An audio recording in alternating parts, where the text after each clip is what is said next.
so he took his life. So in 2001. So how did you process that at the time? That is and your brother, and he's the oldest. At the time, I'll be 100% honest. At the time, I was almost embarrassed. Okay. At first. Okay. Not embarrassed, but number one, we were shocked.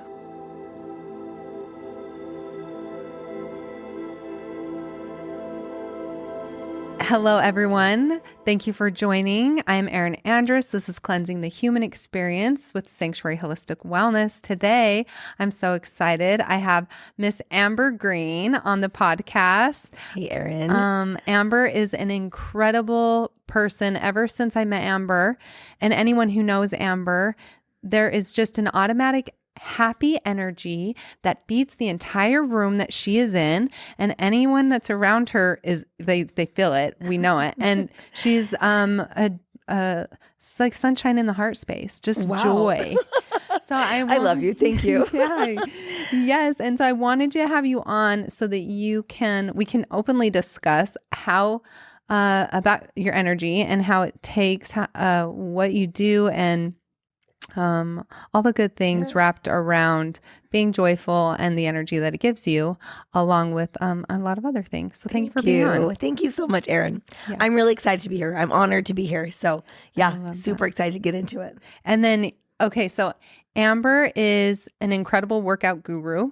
And on top of that, you've gone to school to study the body and to be very aware in the human processes of what it takes to become an endurance athlete, a performer. Amber is a runner, a professional, incredible, amazing runner. She has won several marathons. She's won the St. George Marathon how many times? 3 times. 3 times. How many marathons have you completed total? So I'm guessing around 70 marathons probably in my lifetime. So I'm 44 and I started running when I was 20. So, I mean, that's not, in about 25 years, I've probably run about 70. I need to count. Amazing. It's been a while since I've counted them, but that's amazing. The marathon distance is the distance that I fell in love with, though. So that's kind of the distance. Have you ever done a long distance or a shorter distance, or just the marathon distance is where you really find the groove? Yeah, I love the marathon distance. I think that's really where I found where my soul just loves. And so, but I have done shorter. I've done 5Ks and 10Ks, half marathons. I've done one ultra. But not a real ultra. I am not an ultra runner yet, but a lot of people transition to that eventually. Oh, cool. So I've done 132 mile or a 50K. So how was that compared to amazing? Marathon? Cool. It was on trails. And so I thought when I hit the marathon distance, I would feel like I was running a marathon, which is usually you are at your end. Yeah. And, surprisingly, I felt really good. I was like, I've done a marathon. I still have, 8 or whatever miles left, but it still felt fine because trails are a little more generous on your body. You don't have quite the impact. Okay, that's pounding. Cool to know. But I've raced the marathon enough I feel like I've been able to figure it out, strategize, and you get to practice every time how your body's going to respond to the distance and to the pacing and all of those things. So I just fell in love with it completely. I love that. How many marathons have you won total?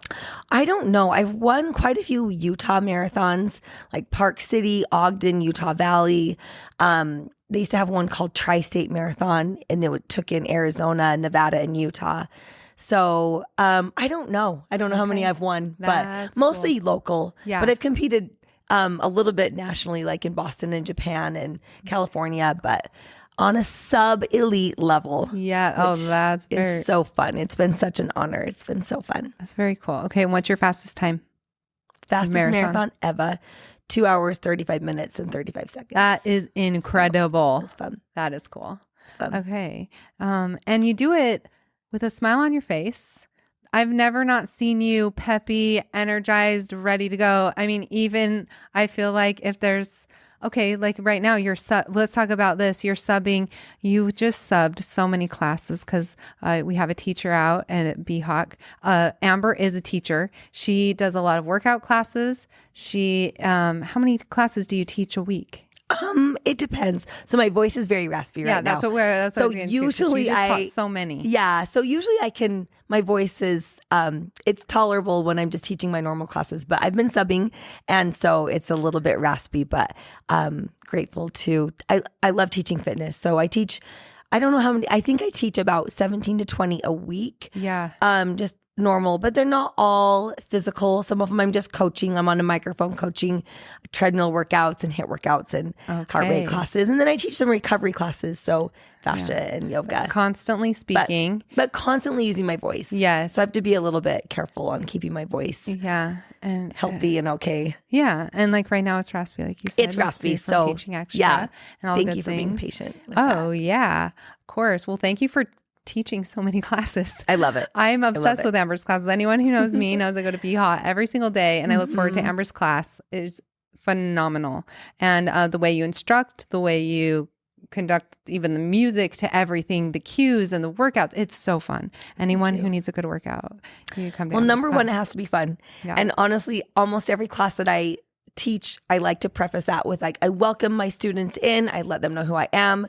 And I say, because some people, I'll hear them in the bathroom before a class and they're like, oh, I'm so scared. I've never done TRX, or I'm going to die. It's hot Pilates. And if they're new or newer, if they've never done the class. Yeah. And I just kind of giggle because I know what it feels like to be new and to have never tried something before. But I do like to preface my classes with, number one, have fun. Let loose in your body. Just feel into your body. Have some fun. You're here to move, and then we'll work out along the way. That's but the number you get to one choose rule. Have fun. Yeah, you get to choose what you do. So I love that so much. And you really bring it. And I think it's so neat that we have an athlete such as yourself who's gone to school to know the body, and we get to train with you. You get to teach us. I feel so blessed and thank grateful. you. Yeah. I initially went to school to be a nurse. Okay. Because I loved the body. Yes. I was fascinated. I took anatomy and physiology in college and I just loved it. And I thought I know I want to do something with the body. So then I became a teacher assistant for the anatomy lab. And so I taught the other students at BYU, and I just got to be the assistant in the cadaver lab. And there was not even a professor in class most of the time. Me and the other assistants, we just taught the lab. But yeah, fell in love with the body. Cool. Then I switched gears and went into communications and didn't go towards a nursing degree. Okay. And then started our family, got married, started having a family, and I was still left with just an associate's and not a degree. Yeah. Got my bachelor's in communications because honestly, it was the one I had enough. It was just the easiest one. Yeah. You know, when you just take the path of least resistance. Okay. I chose that path. Okay. Yeah. For that degree, but I just wanted a degree.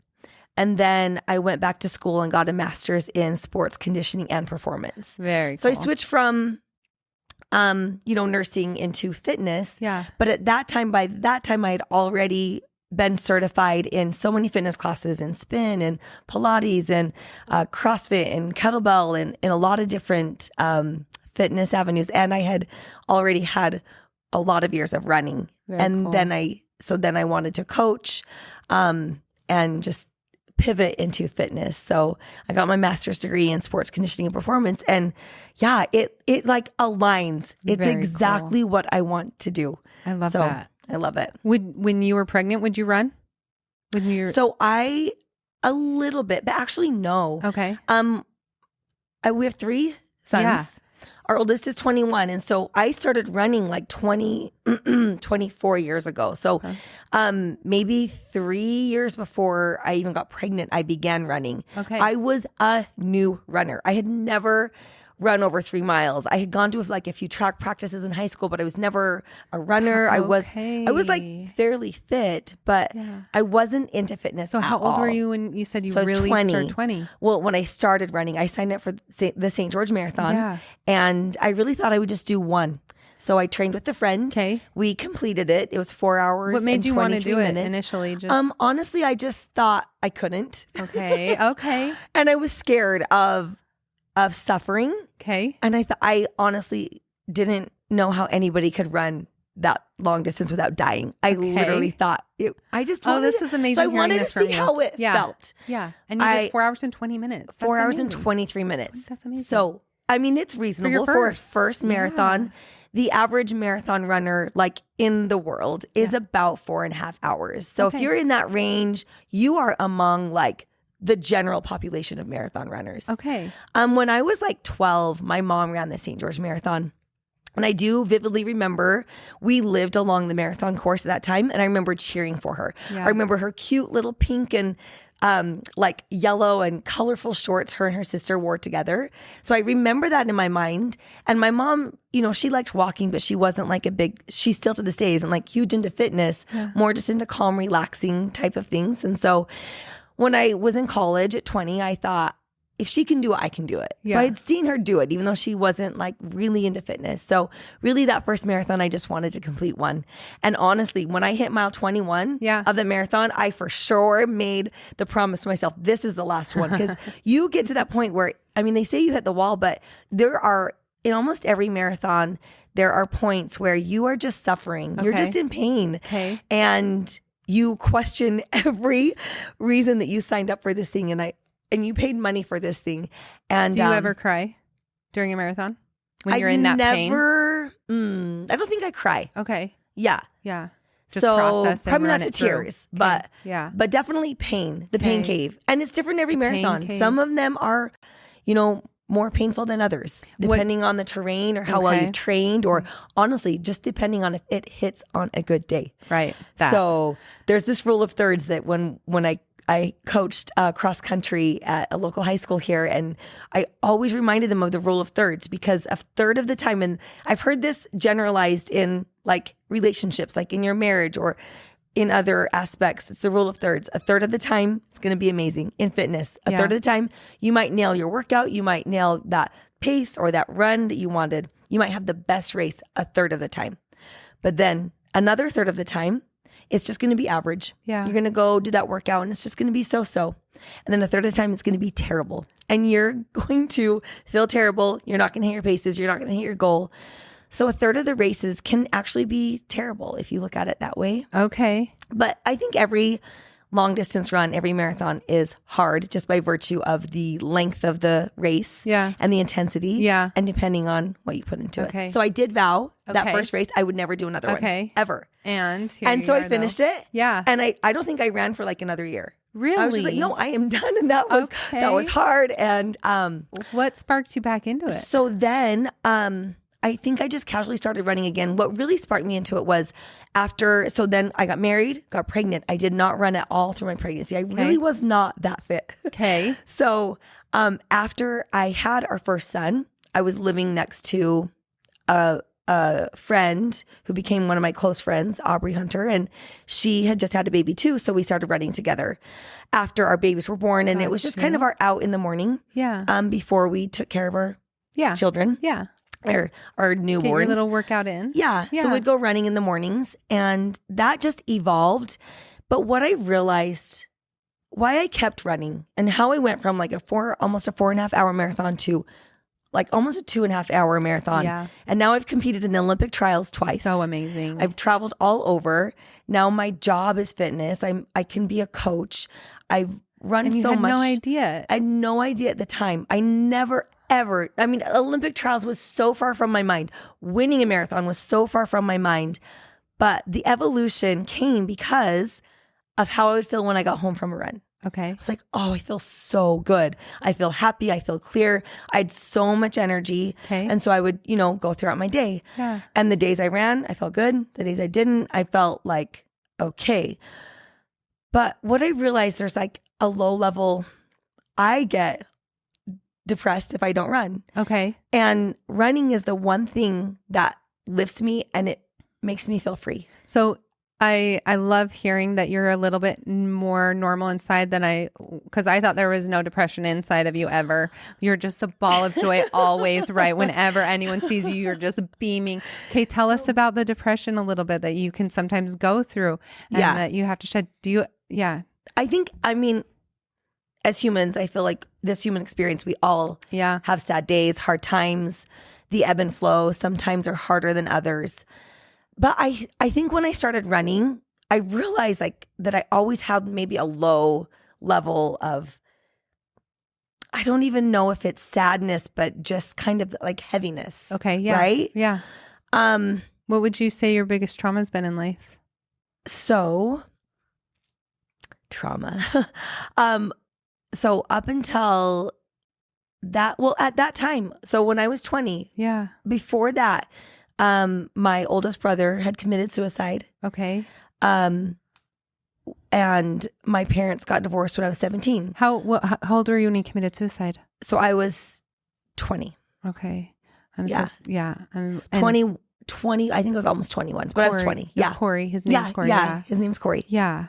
Yeah. Yeah. So he was 5 years older than me. Okay. He's the oldest of 6 kids. Okay. And I'm fourth in line. Was he married at the time?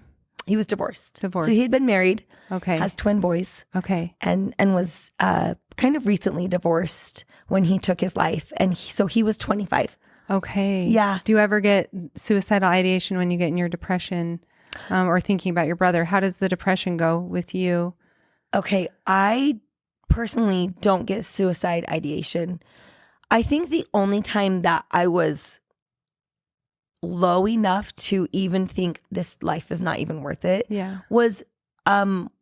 was after after having a baby. Okay. Help me out. Yeah, postpartum. Yes. Which baby? I think my second. Okay. So there was a minute there where I really dipped low. And I didn't even say anything. It wasn't low enough to, I feel like, reach out for help. Yeah. But you felt. Which I think, but I just felt really like, if this is my life, I can't do this every day. Yeah. I just felt there was defeated. No joy. There was no spark. I felt like I was drowning. Okay. And it just didn't seem like, but I think I had enough self-awareness, or not self-awareness, awareness of my situation to know that it was going to lift. Yeah. Like I felt like I had at least enough. Like I know I normally don't feel like this. Yeah. I know this is new. Yeah. Or this isn't how I used to be. I know this could get better. What pulled you out ultimately? Just I think time. Yeah. So I never reached out. I definitely could have. So Did Corey reach out? No. Okay. Okay. So he took his life. So in 2001. So how did you process that at the time? That is and your brother, and he's the oldest. At the time, I'll be 100% honest. At the time, I was almost embarrassed. Okay. At first. Okay. Not embarrassed, but number one, we were shocked. My whole family was blindsided. So he was Corey, so looking he didn't let back. anybody know? No. Okay. So looking back, he was severely depressed. Okay. But yet he was highly functioning. He had a great job. Yeah. Yes, he was newly divorced and missed his kids, being with them all the time. They were his life. Yeah. But yet he was so funny. He was happy on the outside. And he loved to connect with anybody he was with. So when you were with him, you just felt so loved and you were laughing. So he was very just lighthearted. He liked to joke, but he was also a very serious, deep thinker. So he had that side of him. Yeah. And so looking back now, my family is able to process that he was struggling with severe depression, but we only know that because of the letters he left us. Oh, wow. He left you all letters. He left us all letters. Wow. Yeah. Oh, I just got chills. Yeah. So thankfully, because we were all shocked, we were blindsided. Wow. And I guess when I say I was embarrassed, I was more like, I was shocked. Well, yeah. And then embarrassed, almost like we didn't know that he was struggling. Yeah. And then also at the time, suicide was looked at very differently. I feel like now at least we have a lot more communication and awareness, and we're able to talk about it more. So I was almost ashamed, like why would he do that? You know? But reading his letters, he left poems, really helped us understand his mindset, where he was coming from, how he struggled with this deep, dark depression. Yeah. And he didn't see any other way. He planned his funeral, or he had paid for his funeral. Wow. He really had planned it. And you guys had no idea. Had no idea. Oh, sweet so Corey. It was hard. Okay. And now he gets to His spirit and soul is with you continuously and infinitely always. Yeah. But wow, okay, that's a big trauma to have to process and go through in life and suicide. Yeah. Good work getting through that. Yeah. Yeah. So I feel like running helped me process a lot. Okay. A lot. I mean, the couple times where I ran and felt very heavy and decided to run because, I'm not really a runner, but lately I have been. Yes, you have been. But I'll start crying. Oh, and I'll just like, processing. And crying, and it feels so good. And then I have that, my brain feels the most clear. Brain feels most clear so after oxygenated after a run. So oxygenated. And then to do a run and then go work out, my body, so oxygenated is the word. Yeah. No panting. You're just like, okay. So even though running is hard and there's a struggle and I don't always love it. Yeah. But I know, so I do say it's like my Prozac, but I think, yes, it's helped me process through maybe some trauma or hard times. It really does. Yeah. It's given me so many answers. I find solutions when I'm out running. It's given me so many friendships and connections. Yeah. But deep down, when I'm injured and I can't run, I do feel that like low-grade sadness, that depression kind of creep in. Yeah. So when I run, I feel free. And I think that is one reason that I do feel like I'm a genuinely happy person. Yeah. But I feel like that's my true self. Yeah. And I feel like running brings me to my true self. And that doesn't mean that it has to be running for everybody. Yeah. But I do feel like there are things for everybody that will bring them to their true self. And for me, it's running. Like all day, every day. I love that. So it doesn't. How many miles did you run today? 10. Oh, very good. Yeah. I know every day I'm always like, did you? Yeah, you're just like a run. You go on your run. I'm just coming off an injury where the last like 4 months I've barely been able to run or sustain longer miles. And how is that as a runner it's who hard. wins? Not just a runner, but a runner who wins and wants to train. And you have this. You probably have like, I mean, I know I set myself up, and I know you probably have a high standard of yourself and what the goals you want to reach. And so, how do you maintain feeling good? Mentally, spiritually, physically, and emotionally when the physical is a little down, trying to keep up in the season that you're in, and trying to regenerate itself. What does that look like for you? What's your diet like? How do you train? Yeah. Well, when I am training so training and my goals, like you mentioned, they ebb and flow. So there was a time when running was like a part-time job for me, but I didn't work a lot otherwise. My kids were younger, so I was really, full-time mom and part-time runner. And is this when you decided to be like, I can start winning? Is this when you realized? Yeah. That all evolved just through time. Cool. So mileage built, I would get excited about racing and I would do like half marathon, like littler races. Then I kept doing marathons. But I think one reason maybe that it grew into success was I was patient because I wasn't looking for that in the beginning. Yeah. It evolved very naturally. So then when it did, and when I started excelling in the sport and getting better and better at it, it was really just because I'd put years and years and years of time and I loved what I was doing. Yeah. So I loved it so much. I loved what it did to my life. I loved how it made me if I had my running plan for the week, then I could really just plan the rest of my life. It just helped me just stay in order. In it. I love that. So then there was time when I was more competitive, where I was like chasing time goals because there's an Olympic standard. You have to run under like a certain time goal in a major marathon. Standard?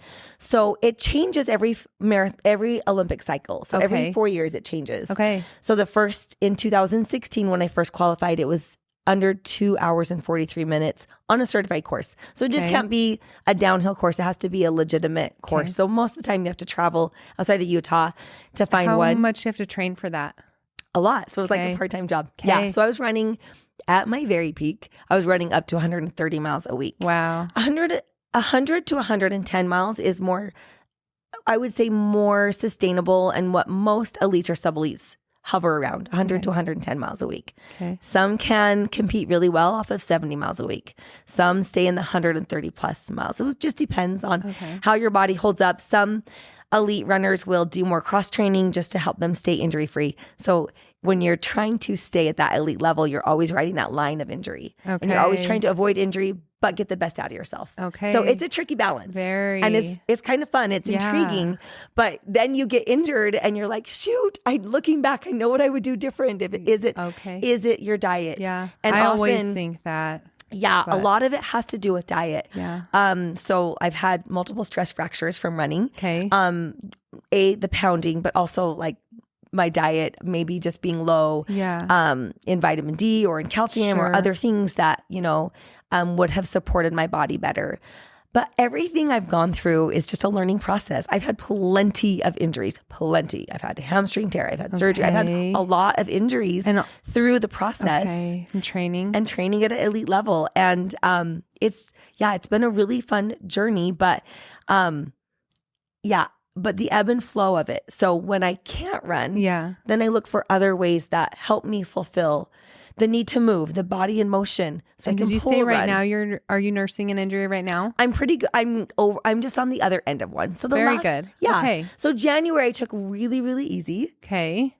And what is taking it really easy for you? Well, because I still see you working out like 5 hours a day. Yeah. Definitely still want to work out or cross train. Okay. But it was really the running and the repetition. Okay. The motion of running that caused a lot of strain on my hamstring, on my Achilles, and just giving it a break. Yeah. Okay. So I just got some therapy done, dry needling, just tried to take care of my body and let it heal. Okay. And so in those times, I just try and divert my attention to something else. Okay. I will say nothing does it for me like running does. Okay. So I will never feel as free as when I can run, no matter what form of cross training. This time, luckily, our studio had a challenge in January, which is pretty intensive, which is a lot of classes that you are taking, and they're on top of the classes I already teach. Right. So it was the perfect scenario. How many classes did you end up taking week 4 then? Teaching and taking? I think it was like 45. Yeah. But I don't. Yeah. So incredible. It was a lot. But it did divert my attention. Yeah. So and you're able to, your body is able to do its process and work out, give itself a break from running. It was good. It was a good time to, anytime you. Did you do the detox during that too? I did it right before. Okay. So I did it right before, but I was injured during that time, but I had before the challenge. And so that was also a really good time to do the detox. Because Amber's done it 3 times. 3 times. Yeah. And I love it so much. Yes. And I will say every single time, it's so interesting because every time is a different experience. Yeah. Depending on what I'm going through. So I did it in the summer. Yeah. This last year. And I did it in the winter. Okay. Completely different experiences. They were like 6 months apart. What's your hardest day, you'd say, in the cleanse? Do you know? It's different every time. Yeah. So, okay, in the summer, I was still running while I was doing the detox, but I definitely cut back on my output. But it was summer. The fruits were just amazing. Everything felt good. I had so much energy. I love that. While I was doing the cleanse. Yes. You were running while you were doing the detox, working out, feeling great. Yep. Cool. Totally. I felt so good. And I think what I needed then was a refreshment of my body. I needed to just be eating the fruits, and I needed the detox. I needed to be cleansing. Yeah. And it felt so good. I felt that boost of energy. So I'm trying to remember in the summer, I think the hardest days were near the end for me. Okay. Like I actually, like the day probably 8, 9, and 10. And at that time I didn't do the liver flush day. Okay. So this make it more intense next round in the winter, I did do that day. I did do the liver cleanse and the flush, but the winter one was a lot harder for me. Okay. And I think some of it was the fresh fruits weren't as, like in the summer, that's all I wanted. Yes. So definitely more, but I love savory. I love the soups. Yeah. So they were delicious as well. But it was just harder. It was just harder. Day 4 was so hard. Day 4 is everyone's hardest day. It was so hard. And it was hard. Everything about it was hard. The day was hard. I'm like, why am I doing this? Even my intentions were I felt stuck. Were you going through anything else emotionally or like stressful? Okay, what's the day 4 intention? Day 4 is digestion focus. Yeah. Okay. Mm-hmm. So even I don't know if I can talk about the enemas. Oh yeah, please. Yeah. Nothing's off the table. Exactly. So even my my enema was so hard Okay, that day. just It was like I feel crampy like I have mastered the enema like pretty good. Like Yeah. I can Yeah. do like a full bag, everything, where I know it's not as easy for some. Mhm. And I feel like I'm able to like relax and Just lay there. I And let it listen to empty. some meditation or some nice music. But day 4, I couldn't even do half a bag. I'm like, I can't. There was a block. I was like stuck. Yeah. So I had to like take it in parts for that day. So uncomfortable. Yeah, it's so uncomfortable. It Yeah. hurt. And I Yeah. thought, what is stuck? But it was the next day that It all huge came releases. out. Huge. Good. And things come out that I'm like, whoa, they were holding on. Yeah. They didn't want to come out. yeah. Oh my God. And then you feel so light and you feel free. And then you're like, I know I'm doing this. But it's like, there's the darkness before the light. There's the resistance before the good. Yes. And I tell my fitness classes, there's always struggle, but I promise you it's worth it. Yes. So- promise result. You're always like, I promise you promise results. you. Just stick with Yeah. the consistency. Get here. But yeah. definitely felt that this Good job. round in the detox. Good job getting through Thank you. those hard depths where it's so uncomfortable. Well, and also it's fascinating to me that they can be so vastly different. And it Yeah. makes me very like intrigued and interested to do it again in the summer and see how you and feel. see how I feel. Right. And I think just each one of them is a different experience. So I was Yeah. terrified of the liver flush. That's why I didn't do it the first time. Yeah. I was like, I don't know. It And terrified did it feel me. good? It Tell was me your fine. experience. Yeah.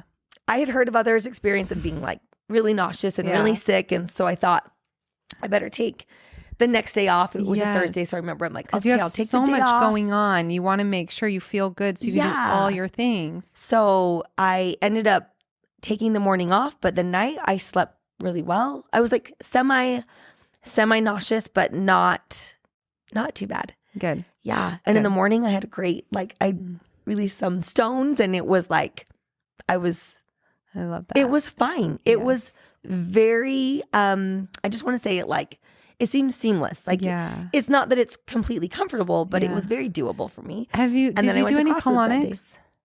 Did you No, add any? But I want to. So the next round you do, let's do Okay. colonics. Okay. So you can, Yes. And that would be fascinating. it's the best. And that's the next, that's the one thing that I do wish I would have done that at the very end or throughout. Yeah, it is a game changer for sure. It's Yeah. amazing. So what I can't believe is because I do love to see other people's experiences and I Yeah. love when other people post about it and they show their, their daily Yes. and Release. it is their releases or Yeah. at least talk about it. Yes. But it's amazing to me that after 10 days yes. of strictly cleansing and strictly eating fruits and juicing and smoothies and blended soups, that on day 10 you can still get such a release. And on day 10 is usually the biggest release because there's just Amazing. everything's so stuck over there. So we're trying to get all the way to where everything is stuck. But why? So you get right. It's crazy. I know. You should have seen. I'm going to pull out my phone and show you what came out of me this morning. No I'm not way. even on the detox. I did a colonic yesterday.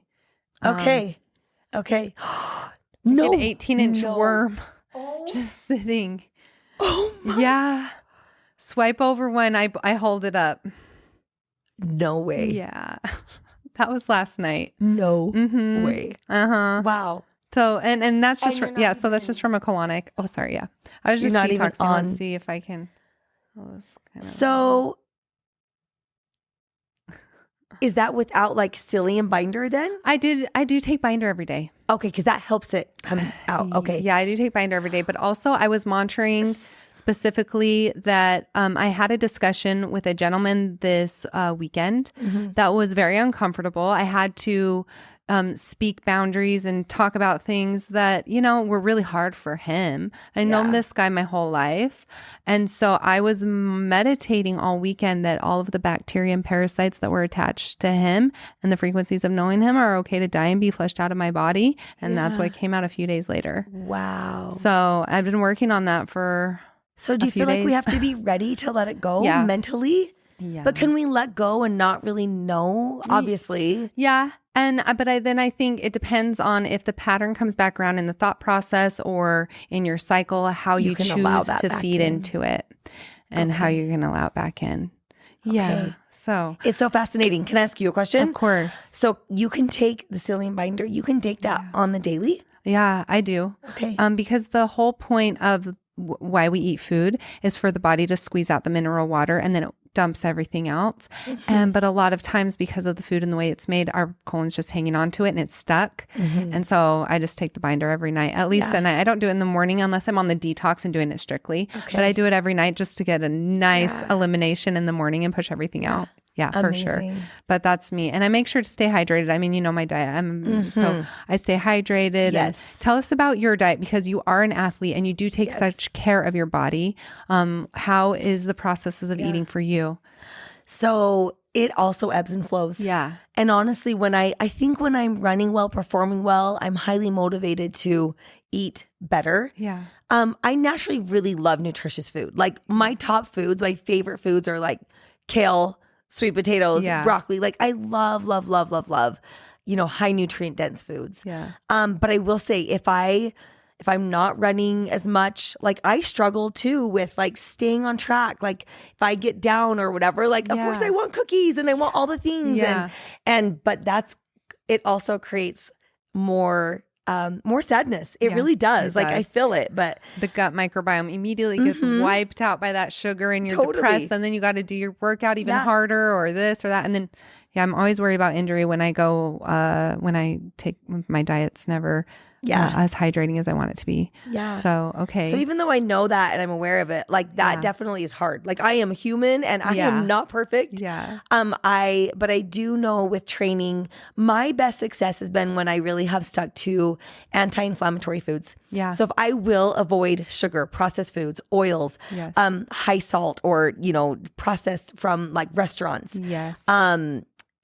A lot of those foods, if I will just eliminate that and stick to whole foods, I feel a huge difference in my body, the way I perform, for sure my happiness, but really just the way my joints feel, my body feels, my muscles feel, the way I recover. Yeah. If I can go high vibe, if I can do, just really whole foods and stick to that, then I do feel like my body responds really, really well. Good. So okay, good. It's just sticking to it. Yeah. It's like, I know what to do. I always say I don't need like a nutritionist. I just need a psychiatrist. Yeah.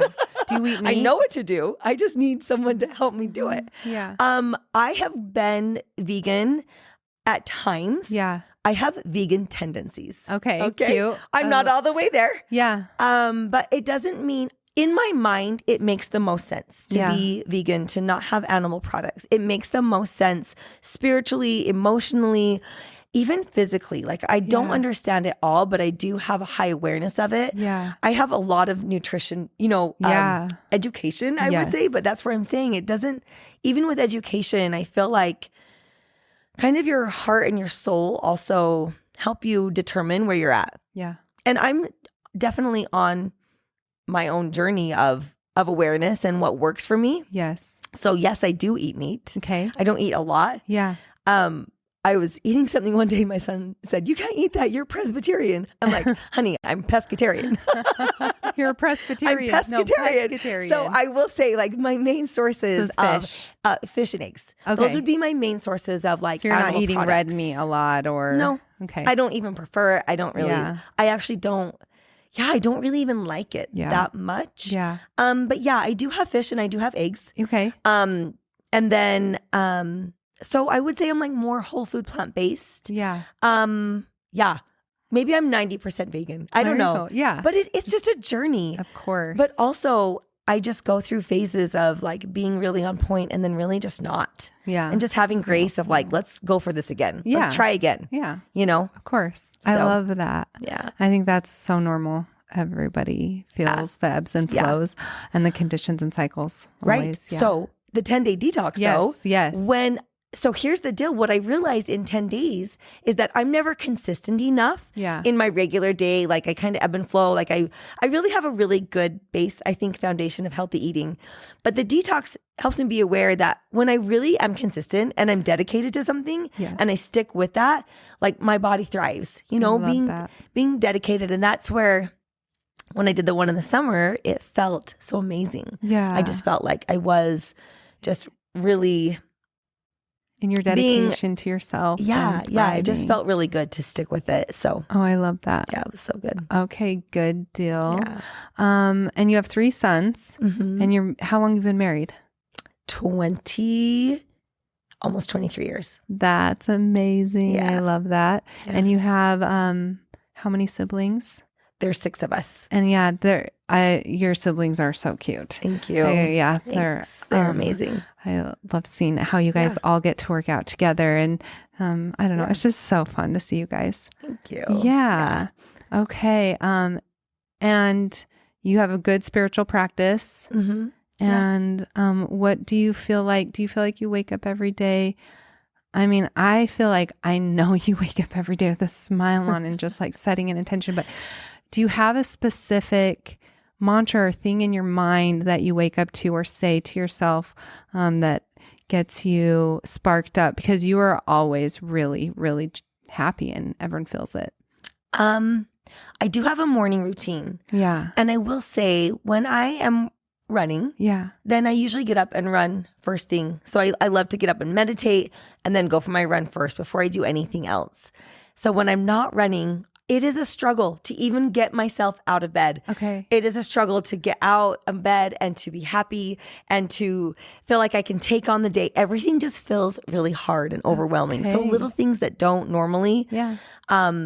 If I don't know. So For running, me, it's running. It really does. That is, if I can get that in first, then I feel like it does set me up. And it's first thing you just put your shoes on and go out the door? Or do you have? I love to get up early enough to just meditate. So I love meditating in the morning. I love that. And I usually turn on a meditation and listen to it. Good. Okay. Before you go running. Mm-hmm. Cool. Yeah. Do you run with music?